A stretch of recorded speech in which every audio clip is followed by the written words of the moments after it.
Thanks everybody for coming down this morning for this important press conference. I'm going to ask that Acting Superintendent Jeff Akins get up here in a moment and introduce our speakers and let you know why we're here. There are a number of other people who are here today who do not have a speaking role, but we would like to introduce them so that you can see that everybody's working together on this important issue. So what I'd like to do is I would like to ask Acting Superintendent Jeff Akins to begin the program.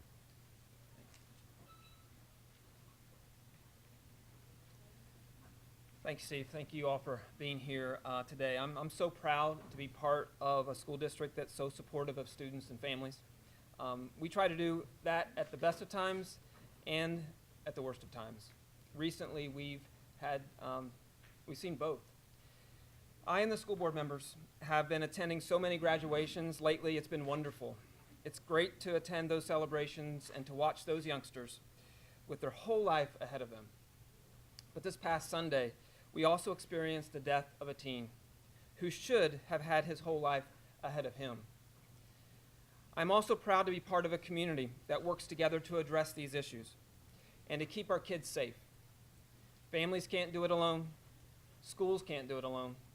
The law enforcement can't do it alone. And Parks and Rec can't do it alone.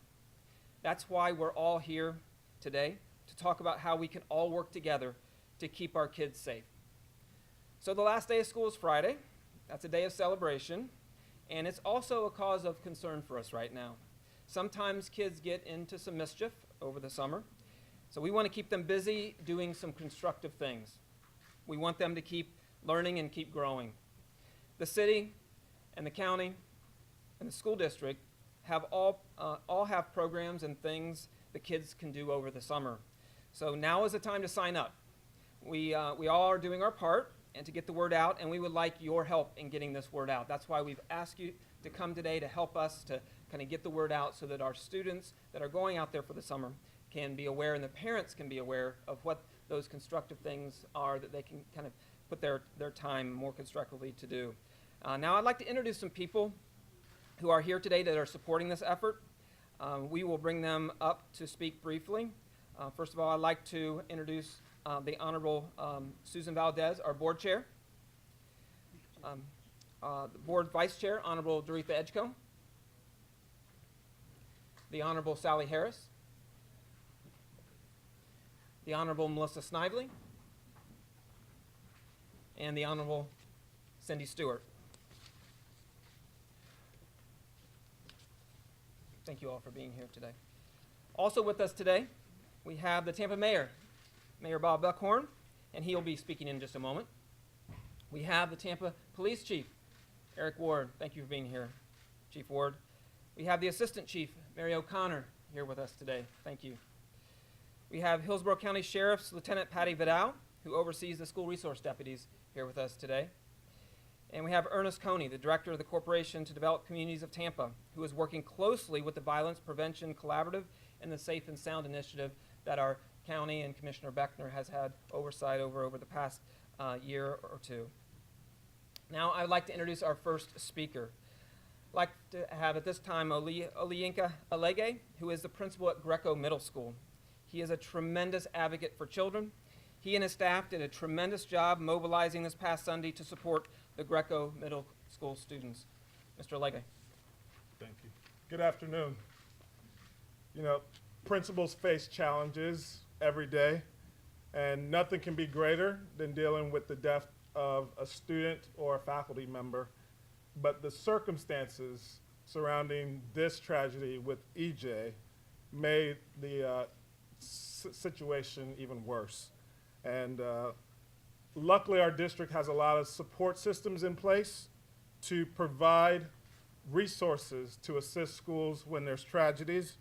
And I want to thank the district crisis team coordinators, our school student services staff, as well as the awesome faculty and staff at Greco Middle School who pulled together to strengthen our little lion cubs. We continue to heal each and every day, working to help build not only our students, but our staff.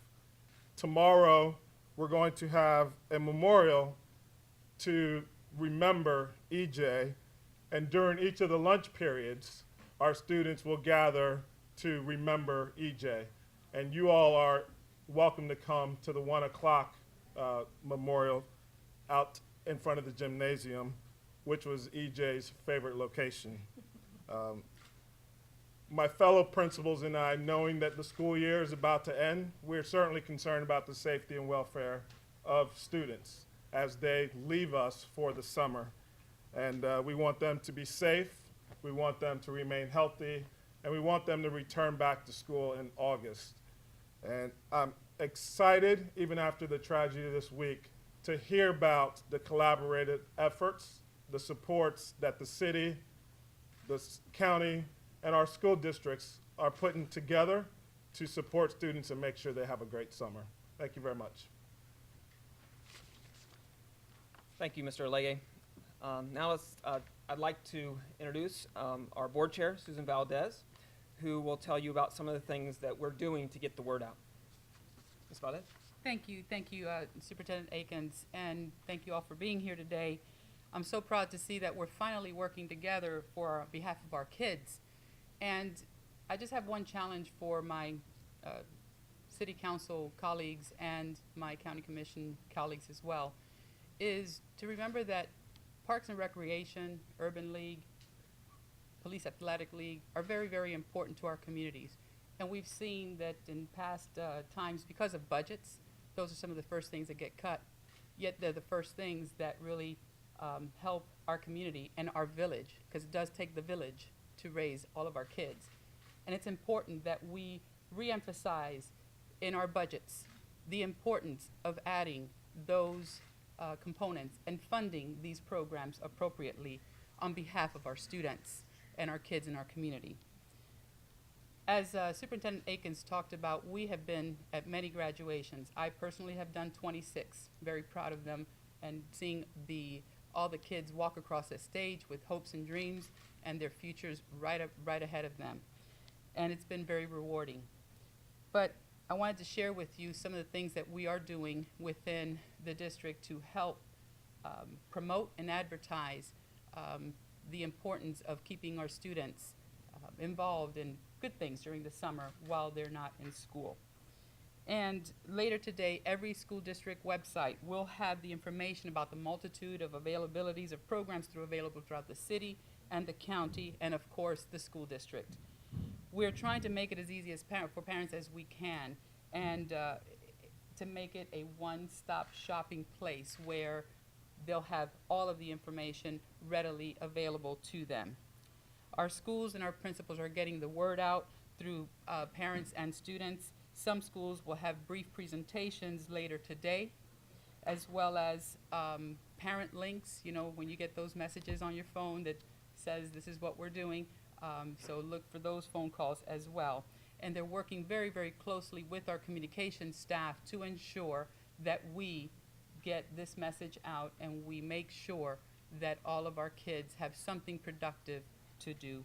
And we are doing the best that we can to get the word out. So please help us and continue to protect our kids and making sure that they have something productive to do during the summer. If you all have summer jobs out there, help our kids. Help them be productive. Be those mentors. Be those that give a hand up and not assume that trouble is happening at a park where a child is involved. Now, since we're talking all about kids, and that's really what brings smiles to my face, is when I see them walk across the stage and be successful. I'd like to introduce a young man who has had his own perspective on recent events and has some really seriously sound advice for his peers. And Marcavius Hamilton, he graduated from Steinbrenner High School a few days ago, just last week. And I'm so excited and so proud of Marcavius, and here he is, so proud of this young man.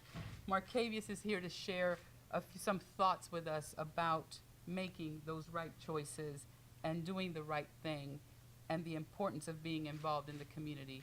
And sometimes doing the right thing is not always easy. And you see what happens, what you try to do the right thing, And that is a perspective of this past Sunday's event. So Marcavius, I'm so proud of you for all of that you've done and where you're headed. You are the shining light. So I appreciate you. Thank you. Here you go, Marcavius. Good afternoon. To my peers, don't be afraid to be different. Different is the answer to the madness that we are witnessing today. There's many things that you can do over the summer. As far as Men of Vision members, we have kids doing college visits, we have kids doing college camps, we have kids going to Camp Virginia JC, all the way in Virginia. They get a new experience, they work with the special needs children, and they come back a new and better person. We have the Skills Center Elite family, they're working with our kids to help us stay involved in our community and working with other kids. We have reading camp, we have ACT practice, we have SAT practice, we have FCAT camps, all at Van Buren or other locations to help the children stay out of the streets. As far as myself, I had football practice early in the morning. I came home, I did my Florida virtual school, I did my summer reading, I played a little basketball outside, I did a little more working out with football, and I continued with my Florida virtual school. Just reach out to a mentor or someone at your school if you want to do better. And if you can't reach out to a mentor or like an adult, don't be afraid to reach out to someone your age. Because someone your age is positive and they'll help you see a better future. And that's my advice to you all. Thank you. Good job, son. Like Ms. Valdez says, nothing can put it better than a student when he speaks from the heart. Thank you, Marcavius, for being here today. Our last speaker needs no introduction. Mayor Buckhorn did not hesitate when we asked if he could participate this morning. He is rightly proud of all the things the city is doing to provide healthy alternatives for kids over the summer. I know there's some expanding of programs, so I'll welcome Mayor Buckhorn to come and speak this morning. Thank you.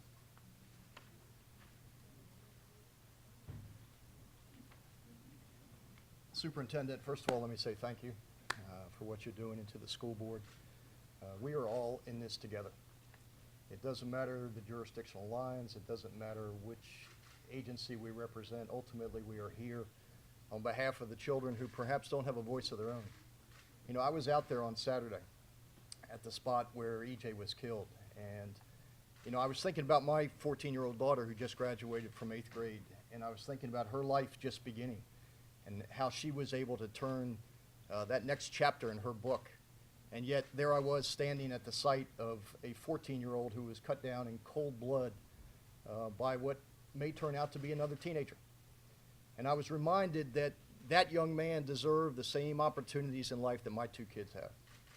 They may live in different neighborhoods, they may be of different ethnicities, but ultimately they are all of our kids. And that young man deserved an opportunity to turn that chapter in his life as well. And so for us as community leaders, we have a simple fundamental moral obligation, and that is to do more. And to get these young kids out of situations that if they make the wrong choice, they could potentially end up as a statistic, incarcerated, or like EJ, a victim. So for all of us that are here today, and the city of Tampa has greatly expanded its offerings this summer. We doubled the capacity of our summer camps. We quadrupled the number of scholarships that are available. This is not unique to Tampa. This is occurring all over the country. And it is complex, it is multi-generational, it involves the availability of guns on the street and the willingness of young men to use them. It involves grinding poverty.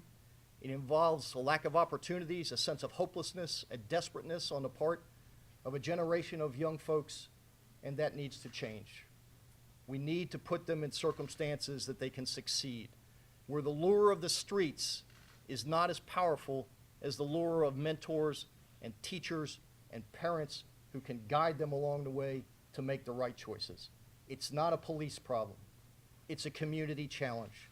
And we have all got to step up and do our part. From the city's perspective, we are open for business. We will accommodate as many kids as we can, because we know if we put them in those circumstances and put them in a facility under the leadership of adults who are good role models, who are providing the right path, who are encouraging correct decisions, then we can have a different outcome. I don't want to be out there on a Sunday afternoon ever again and have to see a young man gunned down in the prime of his life. That's our moral obligation to these young people. We have got to do better. And if we do better, and if we do more, we won't have EJs anymore. We will have young men like the men of vision who have made the right choices in life and whose future is much brighter. So let's get this done. It's up to us to do it. Do the most we can with the resources that we have, and let's get some of these kids out of these circumstances that encourage them to make the wrong choices.